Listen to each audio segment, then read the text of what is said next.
I've done is come in here and set up the camera. I actually have a tarp wrapped under my arm right now that I'm going to show him, but I don't have anything on him to catch him. So I'm going to just kind of have it under my arm, making a little noise with it, and see how curious he is. So far he's kind of curious about me, but as soon as the tarp starts making noise, I'm sure I'm going to have a different horse.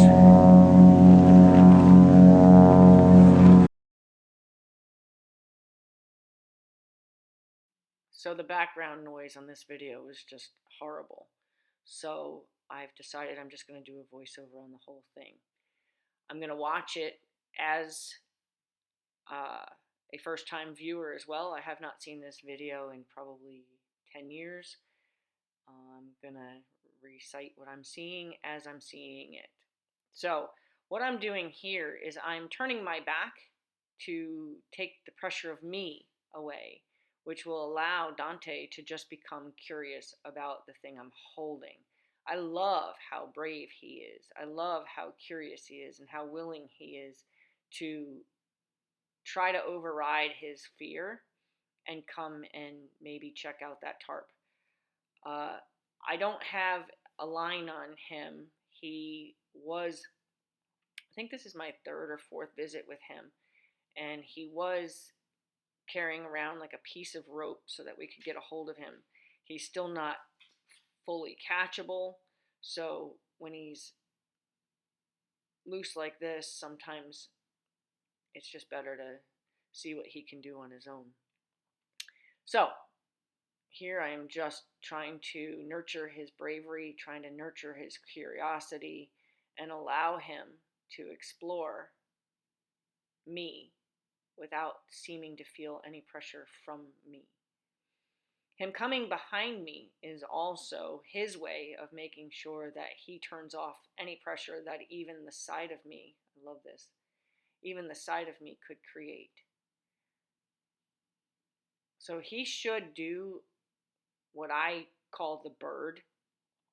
I don't know that this little horse has ever shown me that, but what I call the bird is when they dip their head up and down at something that they're curious about, at something that they're fearful of. So they'll dip their head their nose kind of in the direction of it, and then they'll pull their head back up.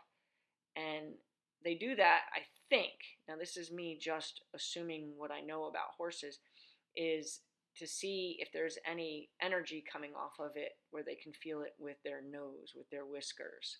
That's what I think is why they do it that way. I'm not 100% sure. That's me just guessing based on my years of watching horses explore new things. As you can see, he wants to be able to be distracted by the flies, but he's also fearful enough of what I'm doing that he's afraid to even address his fly situation. Unfortunately, at this point, still, we haven't gotten to where we can put fly spray on him yet, but that lesson is definitely soon.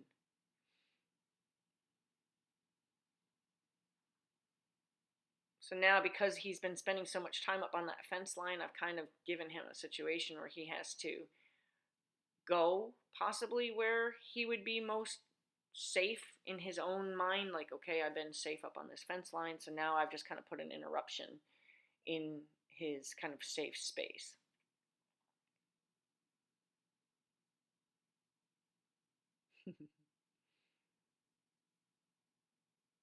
I don't want to just narrate throughout the whole thing for the sake of hearing my own voice, so I'm going to watch with you.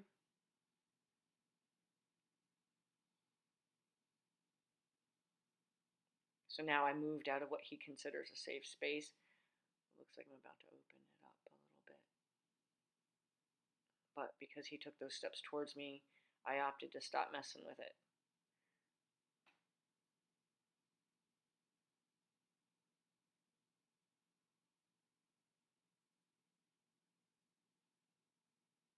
I know I'm doing a lot of talking in the video, but like I said, the audio is so bad with background noise and humming noises, and I've tried to work with reduction, and it just makes it sound like I'm underwater. So I'm going to just give him a chance to explore it on his own. Now he's seen me holding it. It didn't kill me. Now it's time for him to see it on his own. I love when they start doing that, when they start pawing. Okay, so he's going to probably paw in the direction of that several times, probably even with both feet, until he touches it once. And once he touches it once, it'll probably startle him. But the good thing is when it startles them, they can believe in themselves that they can retreat. So he's going to find that if it startles him, if he does end up touching it and it does startle him and he can like flee away, he's going to have the opportunity there. Oh, he's touching it and he's not scared. Let's see if he touches it with the other foot. They usually test it with both feet. Like I said, I'm watching this for the first time in 10 years. I think it's 10 years old. Might even be older.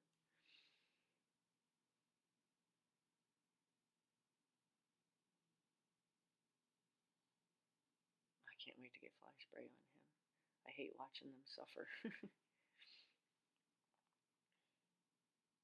But he's new to me, new to the world, new to human interaction. He's just a little yearling colt, stud colt still. And he was feral beyond feral. And there's, as much as fly spray will be a relief, he won't see me attacking him with this spray bottle as anything but exactly that, an attack. So I have to make sure I build my relationship with him before I start attacking him with more. He's so cute. I love how he's looking at me when he's doing it. He's like, it's okay, right? Like, it's okay. It's not going to kill me, right? I built such a cool bond with this little guy over the time that I had with him. And this is probably my 4th or 5th visit with him. He's still uncatchable. So,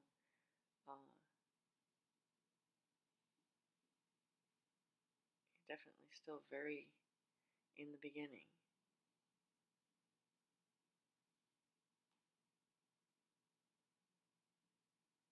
I feel so sorry for horses when it comes to flies. Like, what a torture. What a constant aggravation. So I would be stupid to bend down with his tail facing me, because that'd be a good way to get a hoof in the face. So I'm going to open it up a little bit more and also put it a little bit more in his safe zone,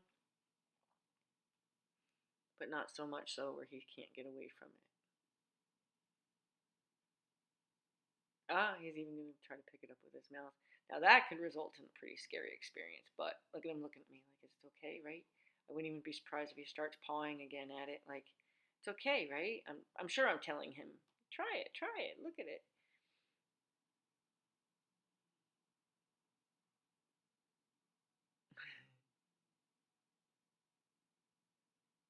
I love it. Just watching them explore is so fascinating to me.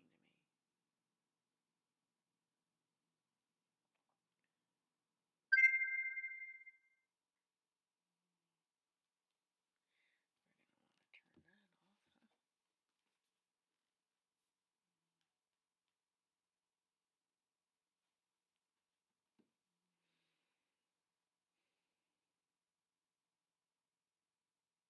huh?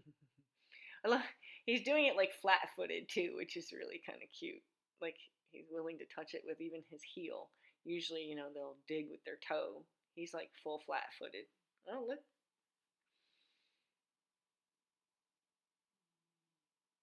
If you hear kind of a snoring in the background, it's my dog.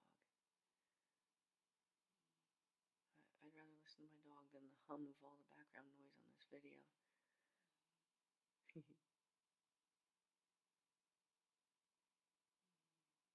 This is such an important time to let him explore, to let him check it out for himself, and to let him believe in his ability to get away from it if it scares him, to stay as long as he feels comfortable to stay.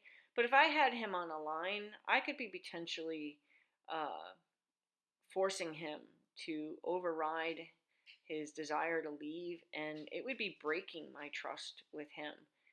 I wouldn't have near as good of a relationship with him had I forced this. Now, some people will force it and they'll traumatize the horse, but what part of what happens, even if they get through the whole TARP thing, like let's just say I did have a rope on him and I traumatized him. He's still going to remember being traumatized at my hand. So again, I'm putting it a little bit more into his space, his little safe zone. I put that top corner into his safe zone. Now my dog's drinking water. So if you hear that, I'm sorry, it's still better than the humming of the video. Okay. So any glitches in the video too is because I pieced back together a video that had been separated in 4-minute clips for a long time. I tried my best to make it a little bit smoother than that, but if you saw that little glitch there, that's all that was. Now I love that he is walking between the fence and the tarp, and knowing that I did close in quite a bit of that space. Even there, he was brave enough to kind of swing his neck over, his head over. I'm like, all right, well, this is progressing well, so I'm probably going to open it up even a little bit more.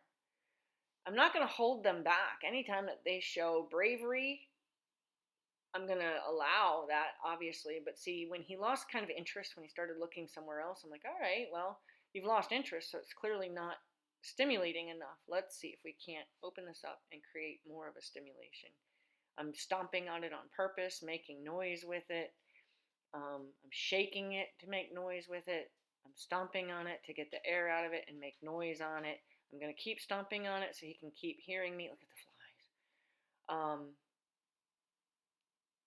And now I'm going to show him that it didn't kill me. Look, I was able to walk away. Now he's taking tiny little steps, just so you know he's a Pacifino. They're like those horses that tap the ground 100 times and only move 5 feet. So if it looks like he's footsore, he's not. He's actually, it's the breed. I don't know if it was even noticeable, but it makes me think, oh, the poor little thing's feet hurt, but they don't. He's a Pacifino. Okay, let's see what we got. He might pick it up and scare himself.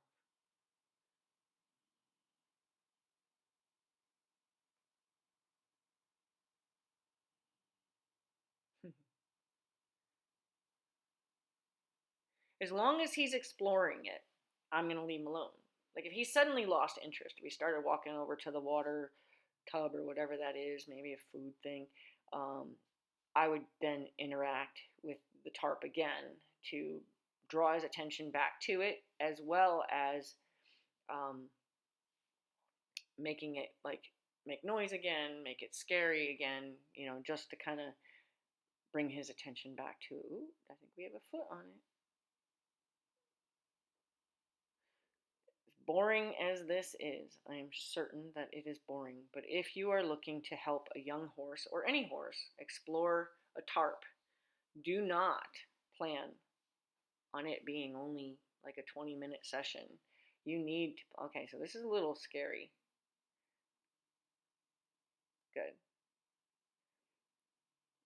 So again, I'm not trying to make it quiet. I'm not trying to make it so it's, I'm not sneaking around him. I'm not making it in any way. And now I'm going to actually even try to tell him, which he's learned online, about my pointing and my driving. Even though I would prefer that he turns in, he's not at that stage where turning in makes sense to him. So him turning out. Okay, let's see.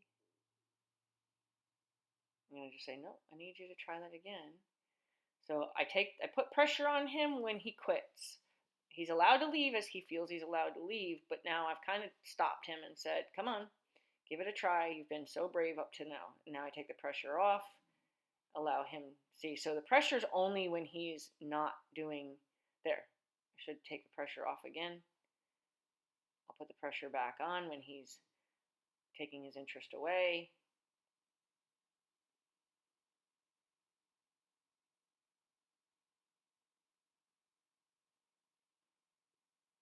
My point never stopped, but for some reason my driving stopped. I'm not sure why. Maybe I don't know, I might have gotten the impression that he said, please, please, please let me out of here. and that's might be why I let him loose. I'm not sure what I saw in him. I might have to um, go back to that little piece and see what I saw there. And maybe I'll add it to the end. I'm not sure. Because I don't want to end this dialogue now, this narration now, to see what that was. But I have a feeling that there was some kind of communication from him that I can't see well right here, that I was able to see then, that made me release him.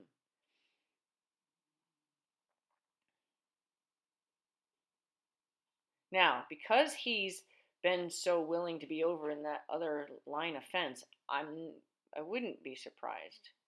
I don't know what I did. There's a glitch in the clip. I wouldn't be surprised if I was to drive him that way. Yay, good boy. Yay. Look at him looking at me like, did I do good? Did I do okay? I did okay, right? Such a cute little boy. Now it should be easy to drive him across it. I'm not sure if I'm going to just let him keep exploring it or I'm going to make it kind of at my request now. But yeah, I think he's got 1 or 2 feet already on it. Yeah, he's going to keep exploring it on his own. I will eventually want it to be at my request. Like, yeah, you've explored it now, so let's make this something that I can ask you to do. So this would be another trust building thing. Here, I'm letting him explore something and showing him that I'm kind of there for him as it's scaring him if it's necessary for me to help him. But now would be where I would show leadership and trust building at the same time, where I would say, hey, it's great that now would you try to go over it by yourself. So I'm going to just try to encourage him by driving him. He's still saying, I'm kind of unsure. Anytime that he explores it like that, I'm going to probably take the pressure off. Here, I'm going to probably drive him until like he looks like he's just trying to digest what it is again. So I think it probably wouldn't stop driving him until he either moves or he acts like he's got to take a better look. And drive him up on his base. Like I would say that fence line is kind of base to him. When he's looking at it, when he's trying to explore it, I leave him alone. He's very distracted by the bugs. It will be a great day when I can get fly spray on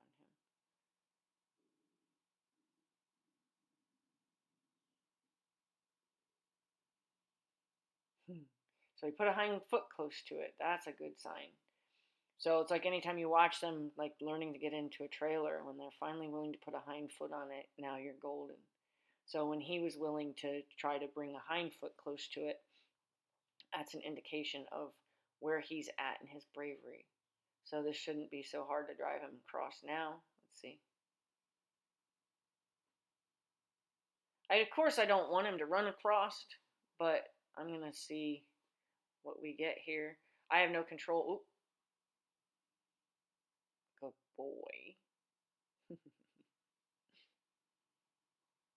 And now I'm going to ask him to go the other way. So even though I'm not doing it on a line, I am still controlling the direction of his feet and the speed of his feet. So I'm asking him to drive forward. Yep, he's looking at me like, are you sure? I don't know if I'm ready. There, the back feet got a little bit closer. See how he's got his little butt tucked under him? It's just all exploration and kind of like in a self-preservation ball. He's going to keep exploring it. That's okay. And now I should start asking him, okay, you've checked it out enough. I know you're willing to put your feet on it. Let's go ahead and see if I can ask you to.